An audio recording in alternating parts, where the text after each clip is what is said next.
The following is a Hoop Ball presentation.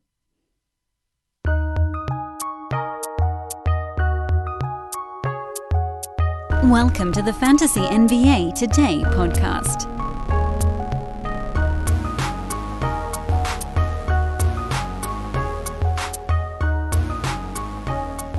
And the beat rolls on, ladies and germs. We made it through, I think, most of an evening without an array of freak injuries. I don't know if there were any on Tuesday night. There was an ejection, but that doesn't count.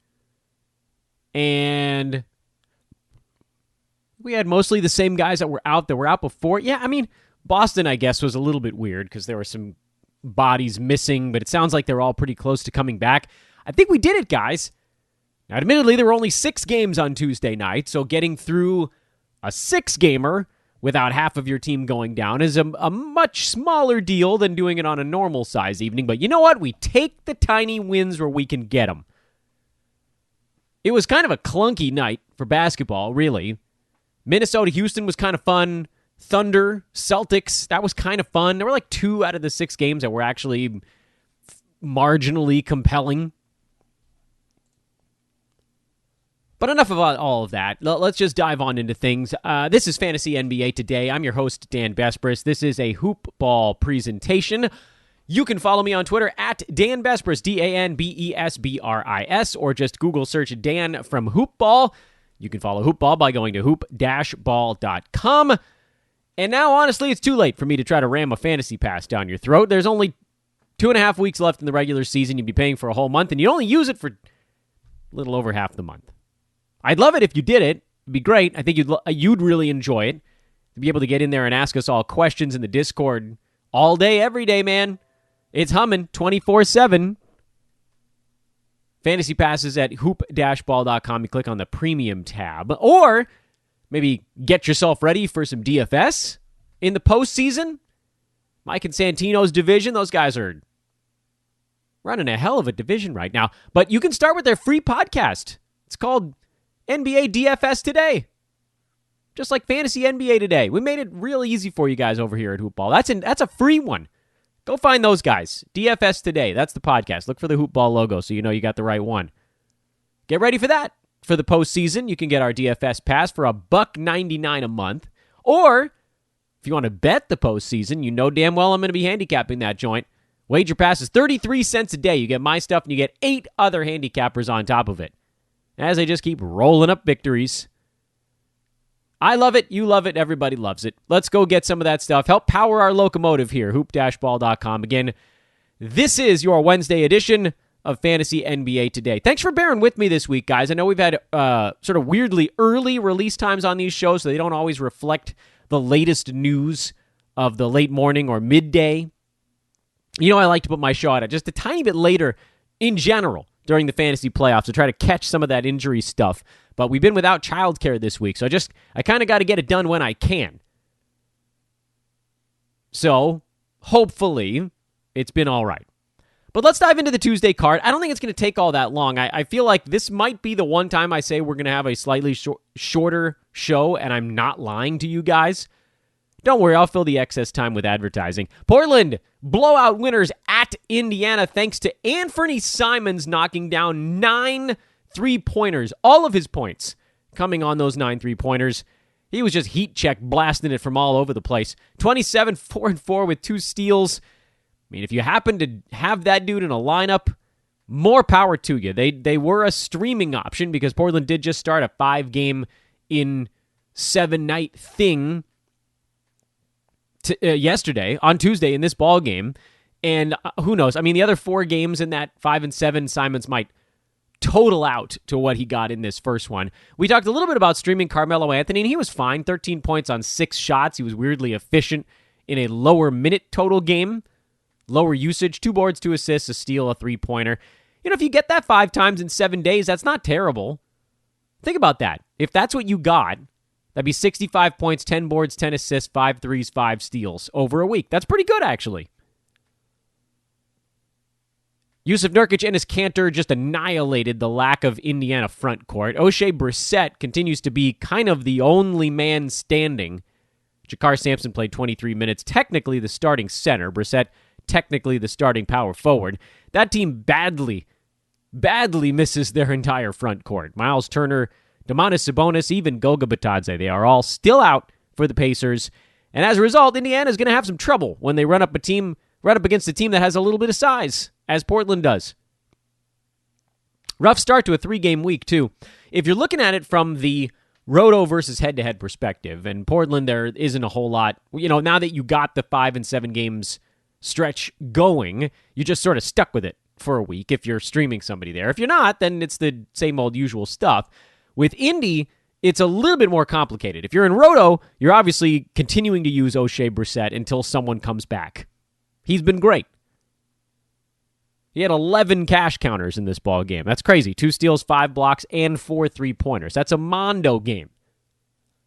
But if you're streaming, which why would you be with Indiana a 3-game week? But if you are, and you've just been riding him because really he's been good enough where you could use him in a 3-game week. If someone comes back, it has the potential to derail this thing pretty quick. But I think you just keep going with it for now. Don't worry about it until something makes you worry about it. Karis LeVert, Malcolm Brogdon, TJ McConnell, the other guys you can actually start. Everyone else belongs on the waiver wire, regardless of format. Milwaukee beat Charlotte. They got off to a huge lead in this ballgame. Hornets cut it down, and the game ended right on the Vegas line. That was pretty good. Bucks were favored by 9.5, so they did cover by a hook. Giannis, big ball game. Brook Lopez, solid.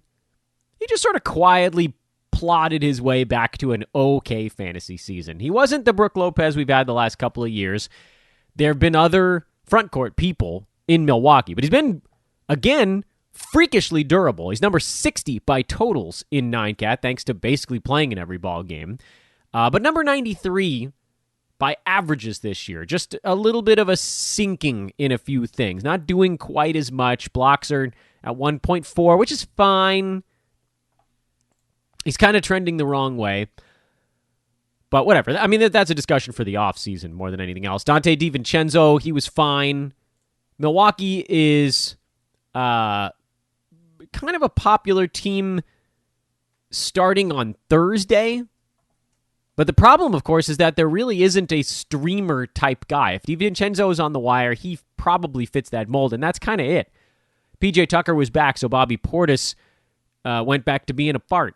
That's about all he's worth when PJ's around. Those two guys are fighting for the same minutes. Charlotte's side, Cody Martin got another start, and he was good again. 10, 8, and 4 steals. A 3-ball, an assist.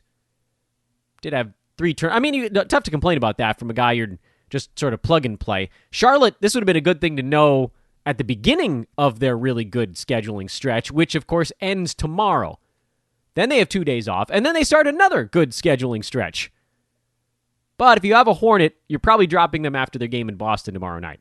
Or, tonight.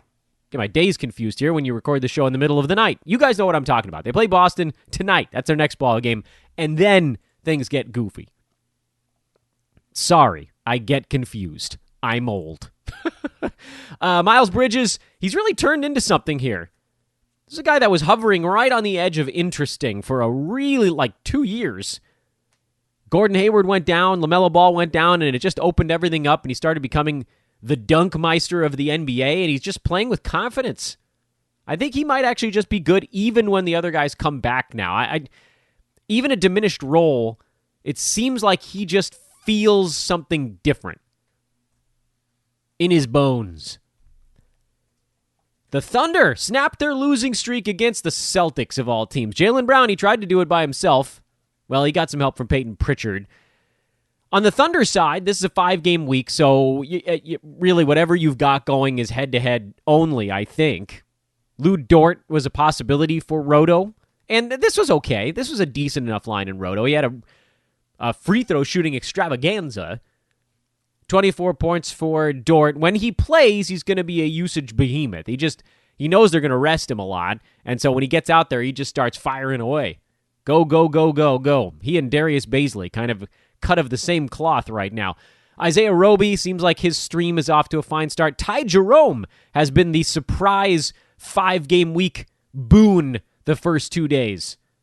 We talked about him a little bit. I didn't have the faith to go that route, but he would have been available pretty much everywhere. Kenrich Williams has been fine. Moses Brown, we were out on, and he's actually been okay, but we were out on him. Poku's been fine. Maladon's been a little bit of a disappointment so far. Baisley's been fine as well. Fairly predictable, other than the Ty Jerome stuff.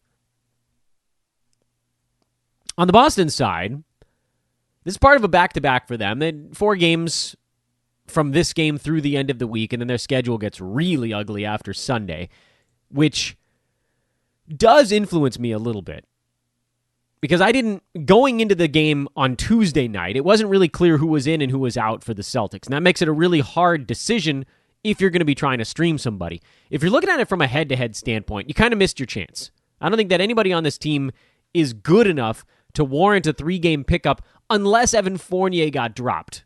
He might actually be good enough for a 3-game pickup. No one else, to me.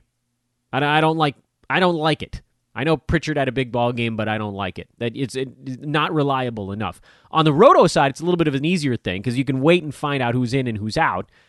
And then, if you find out Jason Tatum and Kemba Walker are both out for another ball game, well, yeah, then you grab Evan Fournier, and maybe you do even consider rolling out Pritchard in that one.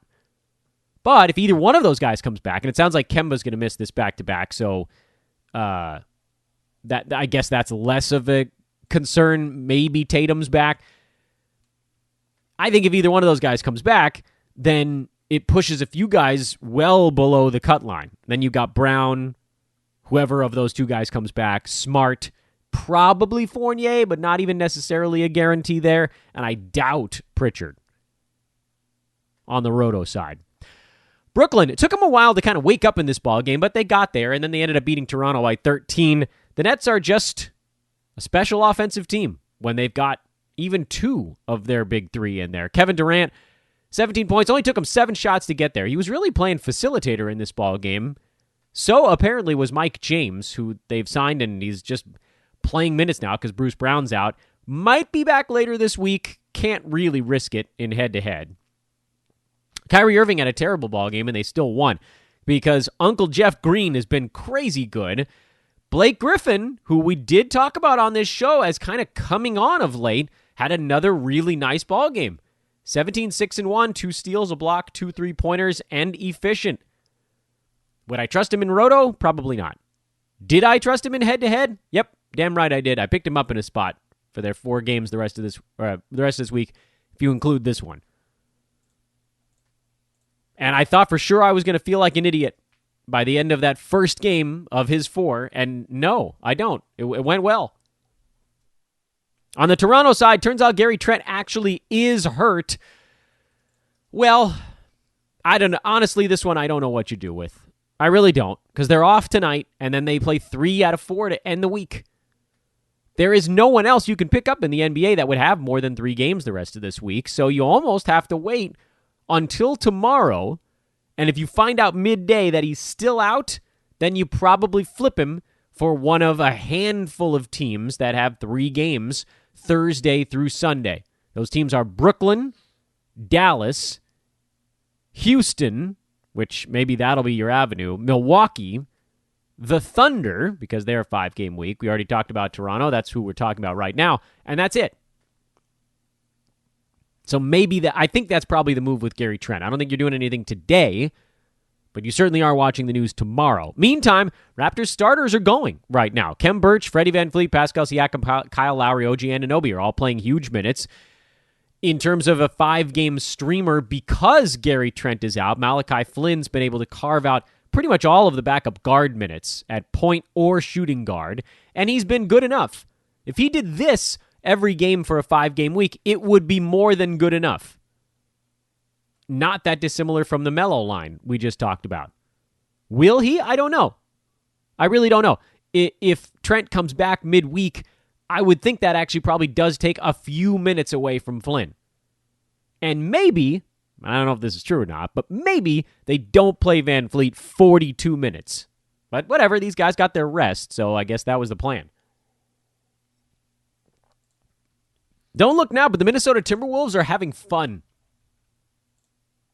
Sadly, it's way too late for it to matter. They're 19-44. Wins are actually a foolish endeavor at this point because suddenly now they are the third worst team in the NBA. They've gone 6-4 in their last 10 ball games, including 2 wins over Utah in there.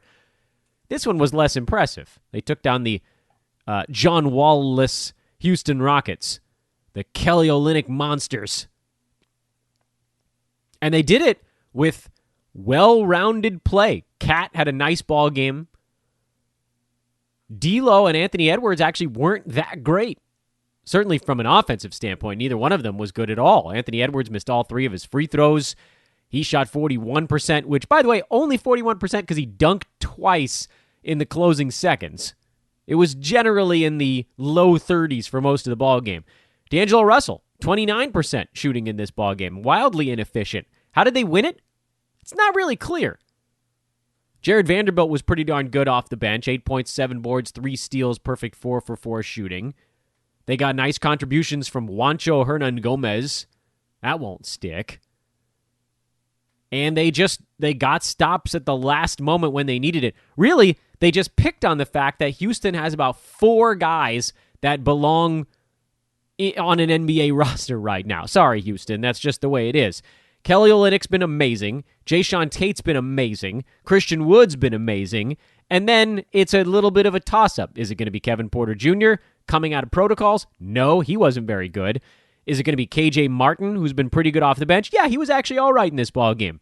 Could it be Daniel House also working his way back? No, he was bad.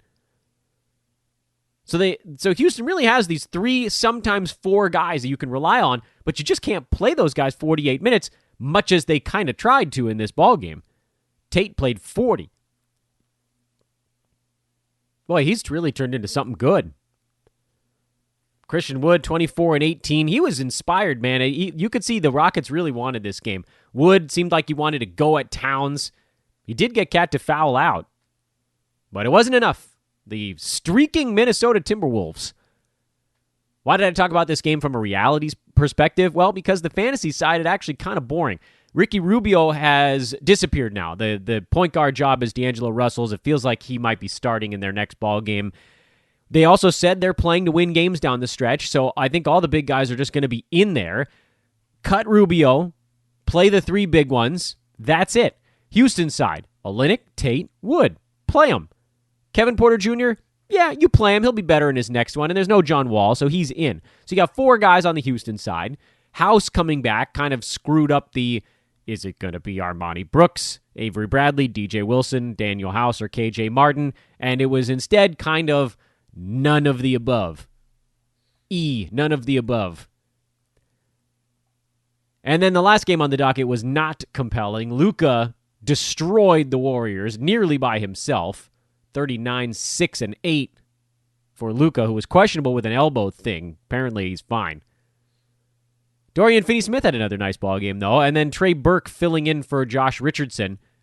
Are they better with Burke? No, probably not. Don't get your panties in a bunch. Although his fantasy stat set actually for Burke has really evolved over the years. I'd rather Richardson misses the week, but I don't think he does. So I can't advocate a pickup because it probably turns into a bad one when J. Rich comes back. I would think tomorrow. Warriors have a 3-game week, and, at least the main key guys were okay. Steph was decent.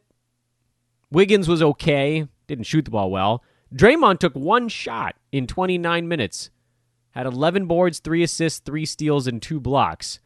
And I probably need to be a little bit more aggressive than that. A little. Michael Mulder got another start at shooting guard, had 26 points. I guess he's the guy they're going to roll with there. And then Kevon Looney, who had kind of been a rebounding specialist. You knew this wasn't going to be a good matchup for him because Dallas was without Kristaps Porzingis. They were going to mix and match a little bit, and they do it center. Dwight Powell played 18 minutes. Boban got ejected in 4 minutes. Willie Cauley-Stein got 23. And the Warriors got blown out. So, really, if you had a Warrior that had an okay ball game, just count it as escaping and move on from there. And that's it for yesterday. really wasn't a particularly compelling fantasy night. Pretty good size Wednesday on the docket, 10-game card as we turn our attention to what's coming. But as I've said before, this time of year, the look ahead is actually way less important. You've made your moves. Pretty much everything you're doing is based on schedule analysis. So we're not rest of season value hunting. But what I will do here is, once again, we'll kind of lightning round our way through the look ahead, just with kind of the key injuries you're watching for leading up to tip. Orlando, Cleveland, Colin Sexton is the one you're watching for. If he doesn't play, Cedi Osman has actually been very good. He's a guy you could plug in there. And again, it's not a move I'm making in head-to-head, because I think Sexton comes back soon, maybe even in this ball game, and that ruins the Osman stuff. But if you're in Roto, which I would advocate staunchly, think about it, guys. You wouldn't be dealing with whether or not your team can actually survive this stuff. If you're in Roto and you're not worried about moves limits and things like that, he's a guy that's worth picking up, and then you just bench him, drop him, don't use him tonight if Sexton's back. For Orlando, it sounds like most of the main guys are in. When I say main guys, I mean like a Wendell Carter Jr. in on a minutes restriction, Bamba probably in, Chuma Okeke, maybe he's starting to pull out of that shooting slump. Still wondering if Terrence Ross ever gets back in the rest of the way. Or would it even matter? For Atlanta, we got a mildly promising injury report. The guys are not back for this ballgame. Kevin Huerter's shoulder is likely to keep him out of this one. Trae Young was ruled out early. But it sounds like the Hawks are hoping that maybe they get Trae by the weekend. Could he be back for the other game with Philadelphia? We don't know. That would be Friday. They go Friday and Saturday. Maybe you get him for 2 this week. I would say you probably just look for 1. The other guy I want everybody to keep watch for is Zach Levine. What if he magically resurfaces? We just don't know. Would he even have any energy? We don't know how badly he got hit. Oh, Zach. I won't forgive you for this, man. Not going to get into the personal choice stuff, but Zach Levine kind of ruining my fantasy team. We know the rest of his team got vaccinated because Thad Young made a joke about how he's the only guy on the Bulls who had the shot in his right arm because he's a lefty. Zachary. Whatever, that's the next ball game, I guess. So in the meantime, for Atlanta, oh, by the way, it sounds like Brandon Goodwin is actually questionable. That's very surprising considering he was taken off the court in a wheelchair after his injury in the last ball game. So I'd be awfully surprised if he played in this one. And if he does, well, color me whatever red, I guess, in the face, because I dropped him in a head-to-head league, even though he was one of the streamer guys we targeted. You just can't take zeros, and it sure seemed like he was going to miss a decent amount of time. Maybe I got ahead of myself. Little did I know I would have to use all of my moves on injured players, and that was before Tuesday. Philly, I don't think there's anything here, so let's keep going. Chicago, we already talked about Chicago. Zach Levine is your question point there. Daniel Tice has played okay lately, and they do have 3 games in the next 4 days, but their schedule is a little bit weird after that. They do have 4 games next week, but they're kind of spaced out. So Chicago, you're mostly hunting on the roto side at this point, and there's nothing there. I think you can go Thad still. His minutes trended up in that last ball game. Vooch, Kobe White, those are the guys. Daniel Tice, sorry. I know he had a big ball game, but I don't trust it. The Knicks, also really a roto-only situation. They don't play again after today until Sunday. So that is not a team you're looking at on the head-to-head side. But Derrick Rose has been really good lately, so that finally turned the corner. How long did that take after he came back? A month? About a month for him to get his wind back. That's a pretty good recovery, man. It's quicker than some of these other guys got back to near typical production. Well, good for Derek, I guess. Julius Randle, Nerlens Noel, those are the other guys I think you can start on the roto side. And then R.J. Barrett gets the nod in points leagues. Oh, and Reggie Bullock. Sorry, I've been hyping him up for weeks, and I almost forgot about him. Charlotte, same stuff as yesterday. Boston, watch the injury report on Tatum. He's the questionable one, as is the Time Lord, by the way. Sounds like he might be back for this ball game. Lakers, Anthony Davis, minutes slowly increasing. They get a Wizards team that is positively streaking right now. Man, I know the Lakers can play some defense, but I don't know if they have the horses to keep up with Washington unless AD really shakes off the rust like completely in this ball game. Wizards should put up some numbers. Lakers, I guess, the question now comes down to pace. Does this thing slow down a little bit? Lakers had a pretty good way of dealing with rust in the playoffs last year. Is that how they implement it? We'll see. Lakers are a pretty ugly fantasy team. Schroeder, AD, maybe Drummond. That's about all you got. With Washington, you missed the start of their 5-7. This is the middle pocket, and then they've got a back-to-back Friday, Saturday, so you're not doing a whole lot there. Although if you want to pick up the Wizards on Friday, I could get behind that because they go Friday, Saturday, and they play 3 of the first 4 days next week, so that's actually the start of another 5-7 for them. Wizards are going to get a little bit gassed by the end of all this stuff. San Antonio, Derek White is missing some time. It seems like he probably will. You might have Patty Mills stuff. Blech. No thanks. No thank you. I'll kindly pass on that one. Miami, they also don't play again after today until Saturday. They go back-to-back over the weekend, so they're really more of a roto team at this point. If Kendrick Nunn is out, well, we don't really know. There's a whole lot of questionable guys on this team, so you kind of have to wait and see a little bit. Portland, we already talked about them. They started their 5-7 yesterday, so the fun has already begun. You can probably leave them alone outside for head-to-head stuff. Memphis, this is the middle game of their 5-7, but again, they're another team that goes basically as frequently as you can between now and the end of the year. If you didn't pick up Grizzlies before, you have plenty of chances. You can pick them up on Friday. They go back-to-back with Orlando. Starting on Friday through to the end of the regular season, that's 17 days between Friday and the end of the regular season. They have 11 games in 17 days. That's a ton of basketball. If your season goes to the very end. If you don't have the 5-game last week, yeah, that takes a little bit of the shine off. And it's, 6 games over 9 days? Am I getting that right? Yeah, that's still pretty good. 6 over 9, that's not bad. But it's not blow you away crazy like whatever the hell I said before, 11 and 17. No, that is chunky. That is chunky. And Memphis will have some streamers too. If you're into the long streaming thing, which I hope you are at this point. And by the way, the number of injuries we've seen is just a massive, massive reason to long stream. That's because you're using one move per streaming slot per week. That leaves you other moves to deal with all the other stuff. I've been long streaming, and I still got screwed by injuries. But just think, if I had planned to use a bunch of moves on back-to-backs and things like that, I'd be riding with 2 or 3 injured guys right now instead of, I think, 1. Long stream. Anyway, we don't have to do anything with Memphis right now because this is the middle. This is the sandwich game. We'll prep for them a little better before Friday.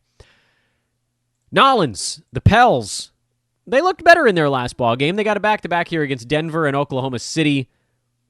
This is their last shot, man. Pels are hanging on by a thread. They're the 11 seed, 3.5 games back of the Warriors. If they don't rattle off 3 or 4 wins in a row, it's done. And maybe that's what you saw against the Clippers. I think the Clippers just were having a little too much fun, even if it's in the hotel down in New Orleans. But who knows? Maybe a healthy Lonzo Ball makes a difference for them. Maybe Zion and Ingram were also kind of getting right. Meh. Najee Marshall's the guy we're watching in case anybody starts to get turned off for this team, but I don't expect that to happen in this ballgame, so who the hell cares? Denver side, you're already streaming everybody we talked about there, so, whatever. Nuggets, this is their front end of a back-to-back that finishes off their 5-7 game. So after this one is one tomorrow, they play Toronto, and then it's move on from Denver after that in head-to-head. That's when you should grab somebody that starts a better part of their schedule on Friday. Which I think is what? We just talked about Memphis. That's one of them. That was the other one we were talking about. Washington was the other one on Friday. Starts at 5 and 7 if you want to go the long stream route. Utah. Who cares? Sacramento. I want to see Delon Wright play a little bit more. I know what the hell happened in that last one. Harrison Barnes hurt himself in their last ball game. I'd be pretty surprised if he tried to play through an oblique thing when you consider the fact that the Kings are actually 2 games back of the Pelicans. So they are not mathematically eliminated, but basically mathematically eliminated. The Kings aren't making it. Maybe they want to leave a better taste in their mouths. I can understand that. And it's not like they can tank their way to the bottom at this point. It's too late for that because they actually won a handful of games before that brutal stretch through most of March and April. So who the hell plays? We'll see, I guess. Maybe more Mo Harkless. Do we see more Delon Wright, more Terrence Davis?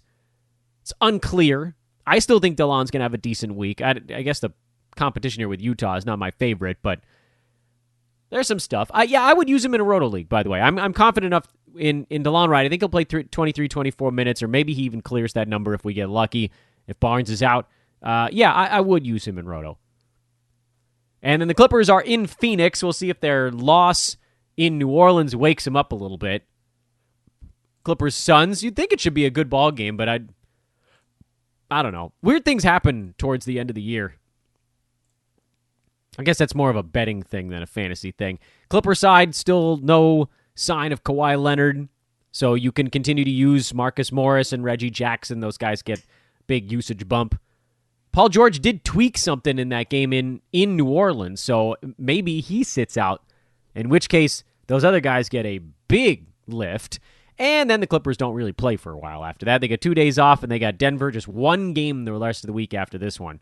Not a good scheduling spot. Phoenix, it really comes down to whether or not Jay Crowder's playing. That's kind of it. If he is, cool. That solves the power forward thing. If he's not, maybe it's Torrey Craig, maybe it's Cameron Johnson. We don't know. Don't play either of them because it's a coin flip. And there you go. Stream and fun continues here as we wind things down. Check your Roto League standings every day. Look at every category. What are you close in? What are you not close in? Make sure you're looking at games played. Make sure you use up all of your games played. Don't leave it on the table. What if you lost something by like 4 rebounds because you didn't use up all of your games? You could have played almost anyone and you would have passed a guy or gal. Use your games. Check them. Make sure you're not falling too far behind. This is your last chance to do it. I mean, we're at 2.5 weeks now to the end of the regular season. All right, that's it. I didn't even inundate you with advertisements today. You're welcome. And because I didn't, you should go to the places I always tell you about, manscaped.com and mybookie.ag. You should do it. Do it for me. And then follow me on Twitter, @DanBespris. Hello, by the way, if anybody new is listening today. It's a pleasure to have you. I doubt it, but you never know. Have a great Wednesday, folks. Back at you Thursday. We'll break down the results of this Wednesday card, see if anything jumped out at us as interesting. Lord knows someone's going to get hurt in a 10-game card. We'll deal with that when it comes. So long.